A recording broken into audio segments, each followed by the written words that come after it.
Cara mudah nyusun item pekerjaan konstruksi.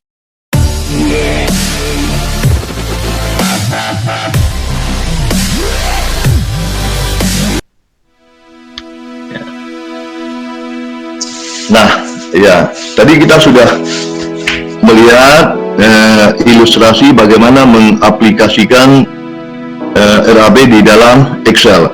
Ada satu hal yang sangat penting sesuai dengan agenda kuliah kita hari ini. Berikutnya adalah uraian pekerjaan. Ini sangat penting. Saya besarkan dulu uraian pekerjaan. Di sini. Untuk membuat uraian pekerjaan ini, ya, tidak ada sesuatu yang baku dan kelihatannya tidak pernah baku. Ya, kenapa? Karena tergantung kepada jenis pekerjaan yang mau kita hitung. Ya, saya tampilkan beberapa contoh RAB, ya.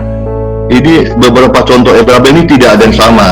Nah, misalkan untuk rumah sederhana, mungkin lebih mendekati seperti ini, ya. Ada pekerjaan persiapannya, ya. Jadi untuk uraian pekerjaan, ya, ada yang berdasarkan urutan pekerjaan, metode pelaksanaannya. Mulai pembersihan lokasi, pengukuran, pemasangan boplang, galian tanah pondasi, kemudian ngecor pondasi, ngecor slab, kolom, terus ke atasnya balok lantai, plat lantai, atau kalau rumah sederhana langsung kuda-kuda atap. Disusun menurut urutan pekerjaan yang mana dikerjakan duluan. Tapi tidak selamanya seperti itu, ya. Ada yang kelompokkan menurut jenis pekerjaan. Ini pekerjaan beton, pekerjaan tanah, pekerjaan batu, pekerjaan listrik, dan lain-lainnya. Jadi berbeda-beda. Tetapi jangan sampai, ya, saya buat catatan di sini, jangan sampai disusun untuk melanggar urutan pekerjaan. Ada kaidah urutan pekerjaan. Misalnya gini, pekerjaan pondasi sudah, kita buat pekerjaan, katakanlah pekerjaan atap belum, ya, kita sudah membuat pekerjaan plafon. Itu janggal, ya. Itu tidak boleh. Pekerjaan atap belum, kalau belum teratap bagaimana memplafon, ya. Kenapa kita lebih senang sesuaikan yang urutan pekerjaan? Karena kontraktor di dalam pelaksanaan dia kan harus termin. Jadi ketika dia termin, nampak pekerjaan di awal itu selesai, dia bisa terminkan. Nah, jangan dia kalau langsung dia pekerjaan cat dimasuk ke pekerjaan urutan ketiga, sedangkan pekerjaan pondasi di ujung, loh kok ujung duluan selesai gitu kan. Jadi susunannya kurang tertib, itu tidak tidak mantap jadinya, ya. Nah, jadi ini contohnya, contoh untuk rumah sederhana, karena persiapan langsung pekerjaan konstruksi yang tadi kita tampilkan itu, kemudian pasangan dinding, kemudian pekerjaan beton sini ada slopnya, ada kolomnya, ada ring balok, ya, kemudian pekerjaan kusen sekalian dengan pekerjaan dinding dikerjakan, kusen dipasang. Kalau kusen kayu, tapi kalau kusennya bukan kusen kayu, belakangan dipasang aluminium, itu belakang dipasang. Kemudian yang ini lebih ke pekerjaan gedung bertingkat atau struktural. Jadi ini lebih ke building. Jadi kalau building, pekerjaan persiapan satu kelompok, kemudian pekerjaan struktur ini karena tribunnya banyak, wah, tribun barat, tribun timur, dan lain-lainnya, pekerjaan lantai 1, lantai 2, lantai 3, maka itu ini pun berbeda. Maka itu setiap uraian pekerjaan itu si estimator ini harus jeli. Kita mesti jeli, kita lihat gambar, kita baca gambar, urutan apa yang mau kita susun. Jadi semua item pekerjaan ini semulanya tidak ada, si estimator lah yang menyusun, ya. Jadi bisa dibayangkan ini untuk menjadi seorang estimator, dia harus bisa menyusun semua item-item pekerjaan seperti ini. Nah, ini ada contoh satu lagi. Ini lebih ke pekerjaan arsitektur atau pekerjaan ME di sini. Selesai pekerjaan struktur yang mungkin dia hanya pekerjaan strukturnya ada perbaikan sedikit, ya ada sedikit pekerjaan struktur, dia sudah masuk pekerjaan arsitektur. ya, pekerjaan dinding, pekerjaan lantai, pekerjaan plafon, alat penggantung, profil, ya. Ini pasangan-pasangan dinding, ya.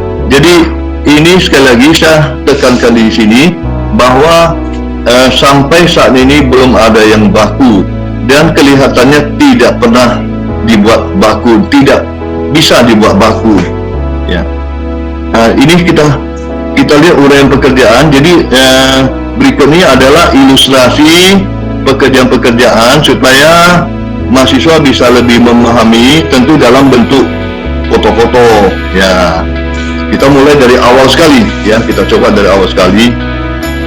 Ini suatu lahan kita bersihkan, pembersihan lahan kita bersihkan. Kemudian job site-nya kita ngatur seperti apa job site-nya. Kemudian buat tadi yang dirisiki ini, ya bisa seperti ini, kantornya kontraktor, kantornya konsultan, ya dibuat dirisiki seperti ini. Nah, ada yang dibuat dalam bentuk kontainernya, ya. Ini kalau ini bisa dipasang AC nih. Ini kalau biasanya untuk building yang gedung-gedung bertingkat, ya seperti ini. Mungkin kalau rumah-rumah sederhana yang 300-an juta, ya tentu tidak mungkin dia pasang AC segala macam, ya. Biaya operasionalnya tertutupi, ya. Mungkin dia buat seperti ini, ya. Kemudian barak kerja, ya, nanti dibuat barak kerja, nah, tempat penimbunan lahan, kemudian safety-nya masih ada, ya. Terus dipersiapkan kalau untuk gedung building, ya dipersiapkan ini untuk untuk barak pekerja, barak tukang di sini. Jadi ini sebelumnya yang dikatakan sebelum kita mulai pekerjaan itu yang pekerjaan persiapan. Jadi persiapan ini kita persiapkan semua nih, ya seperti ini dan lain-lainnya. Selesai pekerjaan persiapan, kita ukur, ya, ini mengukur, memasang boplang. Ini boplang adalah papan acuan. Tadi ada pekerjaan boplang, ini boplang per meter lari. Ini dikalikan berapa meter. Boplang biasa dipasang dari as yang mau digali, biasanya, ya, lebih kurang 1,5 meter keluar daripada as galian, ya, supaya nanti setelah galian penumpukan hasil galian ini tidak menimpa boplang dan merusak boplang. Boplang mesti dibuat dengan kayu yang kokoh, ya. Kalau dilihat di fotonya belum kokoh, ini belum, masih kayu kecil-kecil, harusnya seperti ini yang kokoh. Jadi sekarang karena mahasiswa belum mempelajari metode pelaksanaan konstruksi, ya kayaknya harus sekalian, karena ini estimasi biaya menurut RAB tidak mungkin kita lepaskan, ya, dari metode pelaksanaan konstruksi, ya. Kemudian dasar mereka mengukur apa? Sebelum itu mereka harus membuat semacam benchmark, ya. Ini benchmark, ya, bentuk seperti ini. Ini merupakan titik acuan buat mereka mengukur, ya. Ini alat ukurnya sini, ini benchmarknya di sini. Benchmark ini sudah ada koordinatnya, koordinat X, Y, dan Z. Z itu ketinggiannya, elevasinya, dan XE itu adalah dua arah X dan Y-nya, horizontalnya, ya. Jadi ada horizontal, ada yang vertikalnya adalah Z. Nah, kemudian masuk ke pekerjaan pondasi, ya. Pekerjaan pondasi pun banyak jenisnya. Baca di gambar. Tugas mahasiswa, pondasinya apa? Apakah hanya pondasi plat seperti ini aja, foot plat, ya. Kemudian apakah dia pondasi sumuran atau bor pile seperti ini, atau pondasi pancang? Ini ada alat pancang dengan spon pile, ya, dengan mutu betonnya K500 600, ini spon pile, ya, atau jack-in pile atau jacking pile. Ini jacking pile. Ini pilingnya nih, yang ini pilingnya. Mereka nanti dipegang sama alat, ditekan. Jadi caranya ditekan, kalau ini dipukul, ya. Untuk menghitung RAB, ya, mahasiswa harus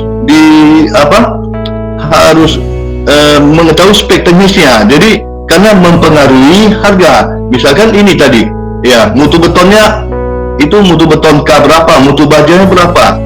K250 dengan K300 harganya berbeda, harga betonnya. Nah, di kuliah sebelumnya saya sudah sampaikan bahwa sampai ke selamnya pun berbeda. Ya, jadi jenis pondasi itu banyak sekali jenis pondasinya. Yang ini kelihatan di bawah Jiking Pile ini pondasi KSLL, sarang laba-laba, ya. KSLL ini dia. Kemudian ini pondasi cakar ayam biasa untuk airport, ya. Cakar ayam ini kalau sepintas melihat di Google itu hati-hati, jangan salah paham. Selalu dianggap pondasi tapak seperti ini, yang gambar pertama katanya cakar ayam, bukan cakar ayam yang ini. Jadi selalu salah paham. Ada saya lihat di Google, ya, dibuat pondasi seperti ini, dipasangnya penemu cakar ayam, Profesor Dr. Insinyur Sudiatmo, dipasang di sini. Wah, kacau nih, ya. Sebenarnya yang cakar ayam seperti ini. Jadi cakar ayam ini yang nampak di sini yang hitam-hitam ini, hitam-hitam itu adalah cakarnya itu. Hitam-hitam itu berupa cincin sumuran. Jadi yang digali yang cincinnya aja. Di tengah ini tanah asli ini, ya, di tanah asli. Cincinnya itu digali dengan peralatan khusus, kemudian dimasukkan tulangan dan dicor. Nah, cuma dalam kondisi sekarang modifikasinya sudah banyak. Cakar ayam ada tidak selalu dengan cor lagi, modifikasi sudah ada sekarang dengan pelak-pelak beton. Nah, ini jenis pondasi banyak, belum lagi pondasi rakit, pondasi lain-lainnya banyak sekali. Jadi seorang estimator ya harus mengenal sebanyak ini jenis pondasi, ya. Artinya ketika estimator menghitung suatu proyek, dia sudah tahu, ya. Oh, ini pondasinya pondasi ref foundation, pondasi rakit. Wah, saya sudah tahu nih bentuk seperti apa, saya bisa baca gambar dan bisa menghitung. Nah, setelah pondasi, ya, ini bahagian dari pondasi juga yang dikatakan dengan pile cap atau kepala pondasi. Nah, ini pile cap itu adalah kepala tiang-tiang, ya. Jadi kalau suatu pondasi telapak tidak ada tiangnya di bawah seperti ini, tidak ada tiang, itu dikatakan pondasi footplate, pondasi tapak, pondasi dangkal. Tapi kalau di bawahnya tiang, yang atas nih, yang kepala tiang, itu kita beri nama pile cap, ya. Itu yang disebut dengan pile cap. Jadi nampak di sini urutannya, ya. Ini ada footing, ya, telapaknya. Kalau nanti di sini ada tiang-tiang, pondasi tiang, mau tiang pancang, mau ball pile, itu disebut pile cap. Kemudian di atasnya ada tie beam. Tie beam untuk rumah sederhana selalu disebut dengan slope. Kemudian kolom, balok lantai, pelak lantai, dan terusnya, ya. Nah, ini contoh pembersihan pile cap. Jadi yang seluruh pekerjaan beton ini satuannya kita hitung dalam meter kubik. Nah, sama dengan tie beam per meter kubik, pile cap juga per meter kubik. Ya, dianalisa kita masukkan besi-besi dalam satuan kilogram. Nah, ini contoh, ini gambar yang di samping kanan bawah ini nampak tie beamnya. Ini ada tie beam, kemudian ada pile capnya ini, oke. Ya, berarti tiang pancangnya atau borpalnya tidak kelihatan di bawah ini. Nah, terus kita naik lagi, ya, pelan-pelan kita naik ke atas, pelan-pelan. Nah, dari bawah, ini tadi yang footingnya. Nah, kemudian ya yang dikatakan pedestal, ini istilah seperti ini, pedestal ini itu kita gunakan bahagian dari kolom. Ini kan kolom nih, bahagian dari kolom yang di bawah slope di atas pondasi, ini yang dikatakan pedestal. Nah, ini slope-nya kalau rumah sederhana. Nah, untuk pekerjaan beton nampak di sini yang atasnya sudah kolom, pedestal yang di bawahnya, yang dari slope ke pondasi, ya, itu tuh pedestal. Ini kolom beton. Kalau struktur baja seperti ini, ya. Jadi kalau tadi beton betulan semuanya dalam satuannya meter kubik, ya. Nah, di sini untuk struktur baja, pedestalnya ada pedestal beton, ya, pedestal beton. Jadi si estimator harus mengenal ya apa itu angkor baut atau angkor rod. Di sini ada besi untuk menjangkar ya. Kemudian ada base plate-nya. Jadi harus mengenal dan harus menguasai juga ini harga satuannya berapa satu batang nih angkor baut ini. Kemudian base plate, kemudian ini baja kolom WF kalau dia baja.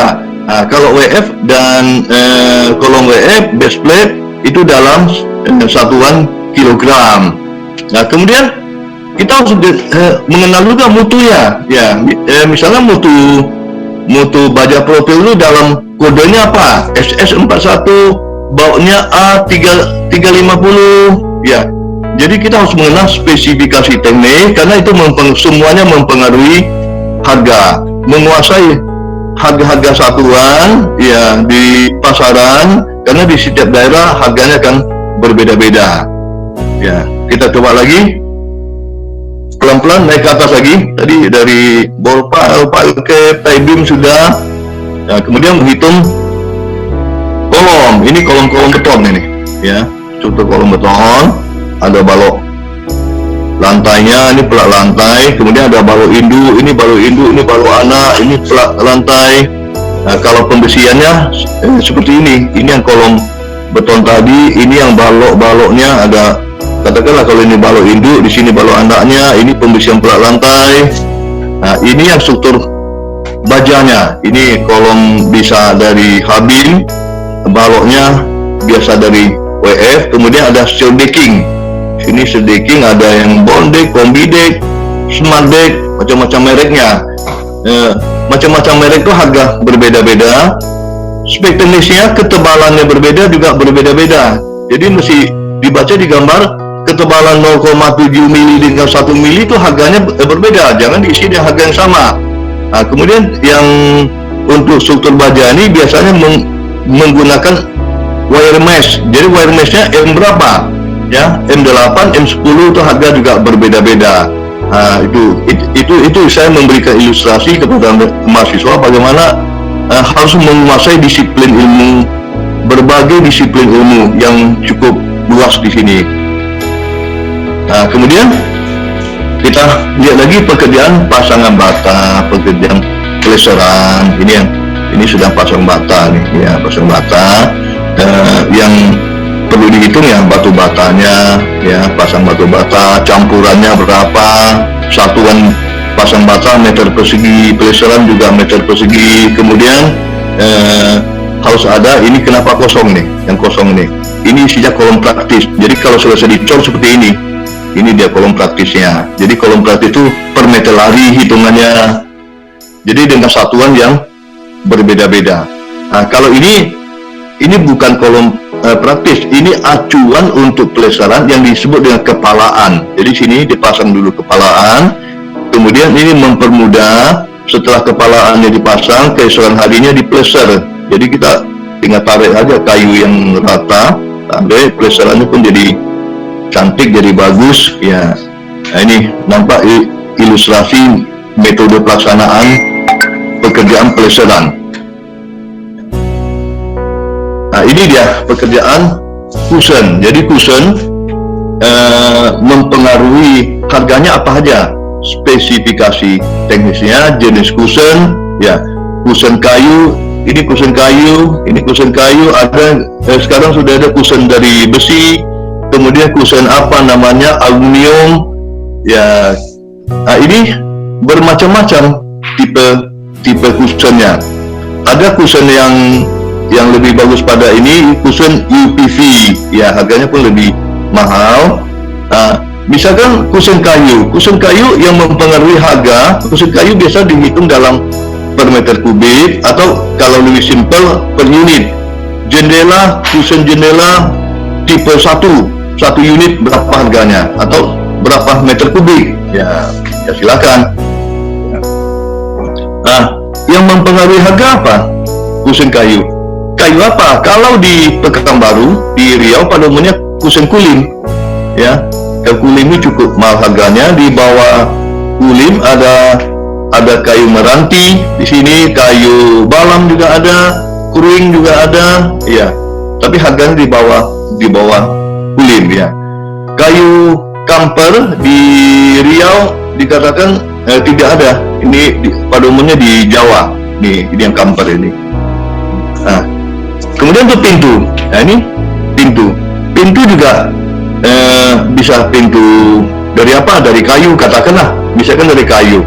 Nah, ada pintu balam, tembusu, rengas, dan macam-macam jenisnya. Ada yang di oven, ada yang tidak. Ya. Nah, kemudian kita harus tahu juga nih aluminium. Wah, ini banyak sekali harus dikuasai ini. Ya, aluminium. Dari merek mutu mempengaruhi harga. Ya, saya tampilkan beberapa merek yang sering kita jumpai. Ya, ini Tucson Waikiki. Ya, Waikiki ini kayaknya ini harga yang paling tinggi nih. Ya, kemudian Alexindo ini pada umumnya dipakai, ini harganya agak standar. Ini Damai Abadi, ini harganya agak rendah. Jadi si estimator harus tahu, ya,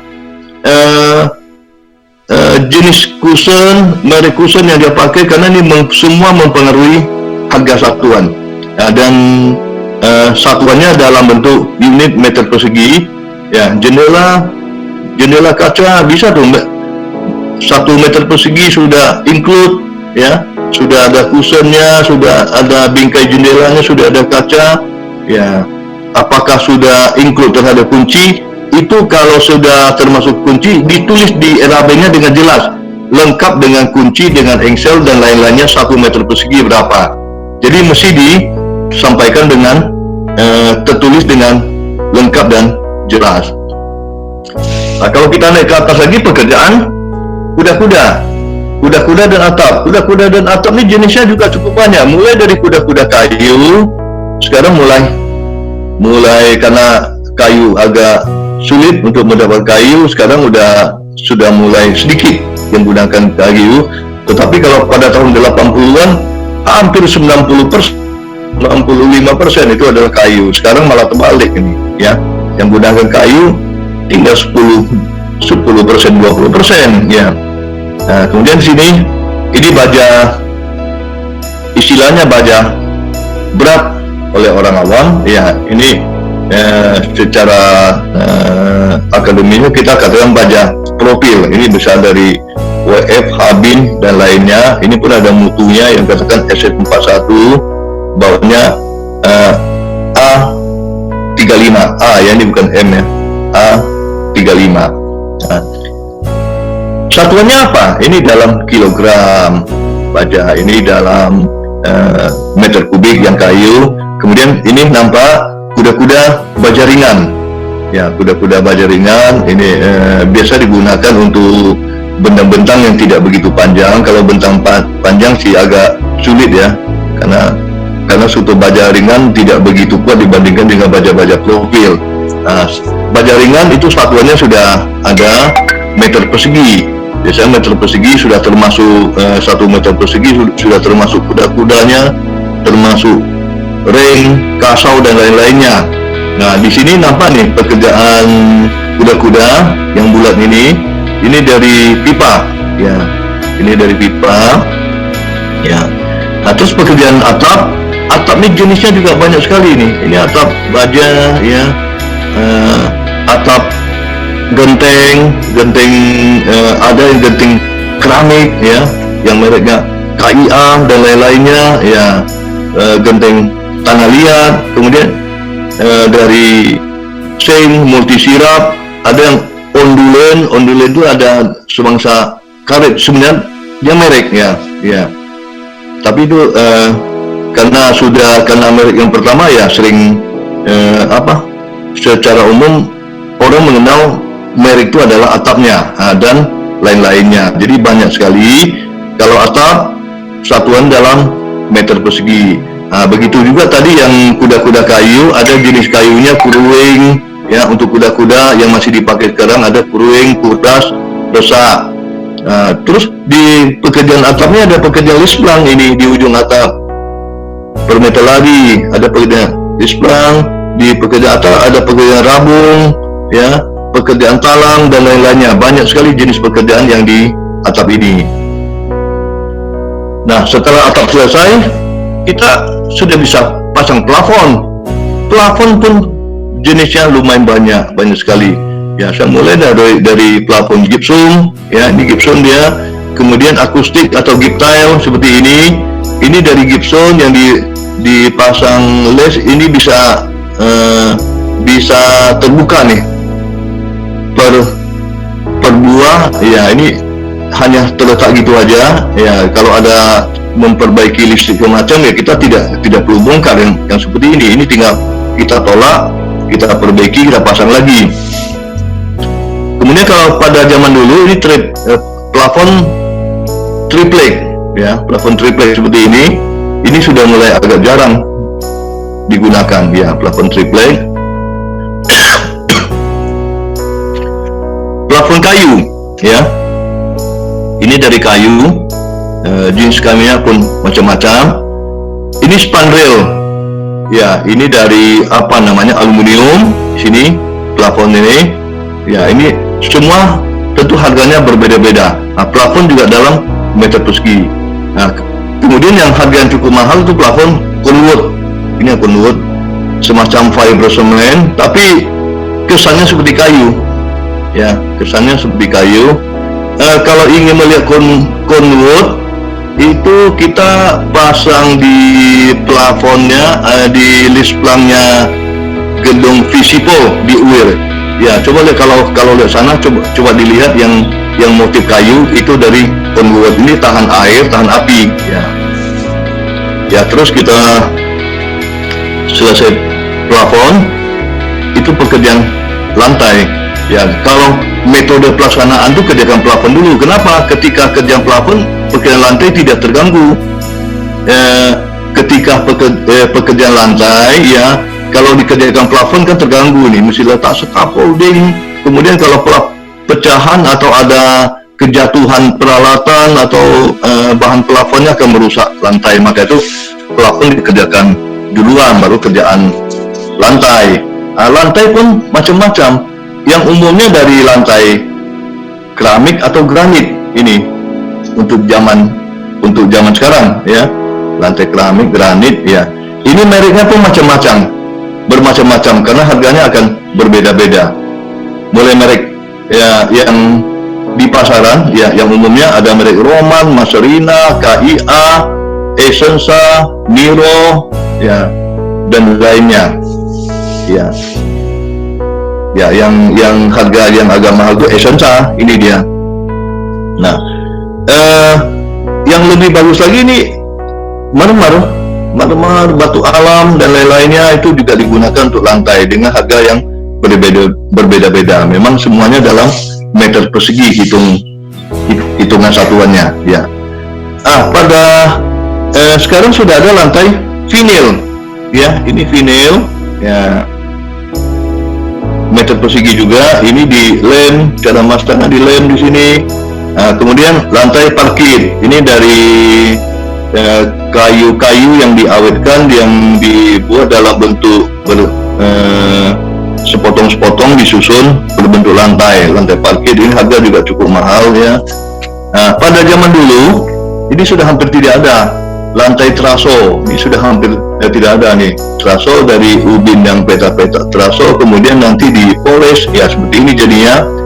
Ini yang pada zaman lampau ini lebih tua lagi, ubin PC. Ubin PC ini dari semen ini, ya. Ya, mungkin ini tinggal 1-2 rumah yang ada di Pekanbaru nih, ya. Sulit sekali mendapatkan ini ubin PC seperti ini, ya. Nah, terus kalau pekerjaan lantai selesai, bisa pekerjaan pintu, kunci, penggantung. Ini kunci, ini juga tergantung ini, harganya tergantung mereknya, spek teknisnya, ya. Satuannya dalam bentuk buah, ya, kunci sekian buah, ini door closer, ya, 1 buah, ini rel, pintu geser, ya. Nah, ini tergantung merek, ya. Yang umumnya ada mereknya Paloma, mereknya Ses, kemudian yang rel ini ada Soligen, ada yang mereknya Wina. Jadi macam-macam mereknya. Jadi Kalau kita bayangkan ya, seorang estimator ini harus sudah lebih kurang dia tahu tuh, yang merek-merek yang sudah biasa dia sudah hafal harga berapa ya. Ya kecuali nanti ada merek yang dia tidak hafal, dia survei harganya berapa ya. Ini masih ada lagi pekerjaan plumbing, saniter, ini banyak sekali yang harus dihitung ya. Tergantung kepada gedung atau rumah yang mau kita hitung. Ini untuk septic tanknya sekarang ada biofuel, apakah dengan biofuel atau dengan septic tank biasa, ini dihitung per unit per buah ya. Kemudian ini bagian dari saniter juga, ini ada drop drain, saringan air hujan di atap, kalau di lantai itu namanya floor drain ya. Kemudian ini ada wastafel, kloset ya, pipa-pipa sanitasi, pipanya dihitung per meter. Kemudian sambungannya dihitung per buah. Ini ada sambungan T, sambungan L ya, sambungan sudah 45 ya. Ini banyak sekali ya.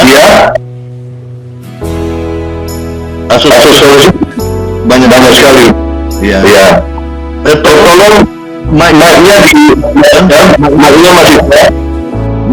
mikrofon mahasiswa bagaimana dia ya, tolong perhatikan, tidak lama lagi ini ya, tidak beberapa saat lagi ini air bersih ya, air bersih. Kemudian yang masuk pekerjaan instalasi, ini ada tower air, ini ada tangki air dan lain-lain. Ini harus dikuasai juga oleh seorang estimator. Pekerjaan elektrikal, pekerjaan listrik, ada panel listrik ya. Kemudian penangkap petirnya seperti apa, ada grounding, ini yang grounding, ini lampu-lampu di sini ya, jenis lampu pun bermacam-macam ya. Ini saya tidak tampilkan semua nih, ini cukup banyak sekali. Kemudian kabelnya mempengaruhi harga juga, kabel yang digunakan. Kalau untuk building yang sudah standar, biasa kita gunakan kabel 4 besar. 4 besar itu apa mereknya? Supreme, Trangka, kabel metal, kabel Lindo. Ada setelah yang 4 besar ada menggunakan yang dikatakan 10 besar, contohnya Prima dan lain-lainnya, itu mereknya. Dan instalasi listrik dihitung dalam per titik satuannya, panel nanti per buah, grounding per unit ya. Ini ada tembaganya dan lain, 1 unit berapa ya. Terus pekerjaan cat ya, catnya pun macam-macam, apakah cat air, cat minyak, cat meni, cat zinc kromat untuk besi, kemudian dia pelitur, cat duko ya, banyak sekali. Ini dalam meter persegi hitungannya ya. Kita terusin, ini mungkin sudah mau yang terakhir nih, pekerjaan hidran ini kalau untuk rumah tinggal ya tidak dijumpai lah. Kalau rumah tinggal atau mungkin yang dalam skop yang kecil ya, bukan suatu building yang besar-besar, ada yang menengah, mereka tidak menggunakan sistem hidran untuk kebakaran, mereka hanya menggunakan racun api. Mungkin ada racun api per buah, 1 buah, 2 buah, 3 buah. Kalau sistem hidran seperti ini, saya memberikan gambaran. Ini pipa-pipa hidrannya ya, jenis pipanya pun ada namanya pipa SCH untuk hidran, ada SCH 40, SCH 80. Kemudian sprinkler, ini nampak sini. Ini fungsinya ketika ini ada merah, ada yang biru, ada yang ungu. Ketika kebakaran terjadi, kalau suhu ada yang suhu 60 derajat, 70, 80. Kalau kita pasang 60, suhu ruangan sudah 60, ini akan pecah sendiri. Kalau pecah nanti airnya keluar seperti ini. Dia disambungkan ke pipa-pipa hidran. Ini hidran batang yang di luar ya. Kemudian ini pompa-pompanya ya. Pompa-pompa untuk hidran yang diesel pump, ini mahal sekali nih, puluhan juta nih untuk building ini ya. Kalau untuk hotel, rumah sakit tuh harus ada ini ya. Kemudian nih joki pump ya, electrical pump. Jadi pompa ini masih ada. Kalau ketika ruang genset pun hampir terbakar, ini mungkin panel listrik terbakar ya, tidak berfungsi lagi electrical pump, tinggal kita pakai diesel pump ya. Ini untuk mengatur tekanan, joki pump. Kemudian ini ada panel hidran dalam ruangan ya. Jadi itulah gambarannya. Seorang estimator harus menguasai begitu banyak disiplin ilmu, begitu banyak pengetahuan. Saya harap dengan adanya kuliah ini, mahasiswa bisa memahami dengan baik dan memperluas wawasan yang ada.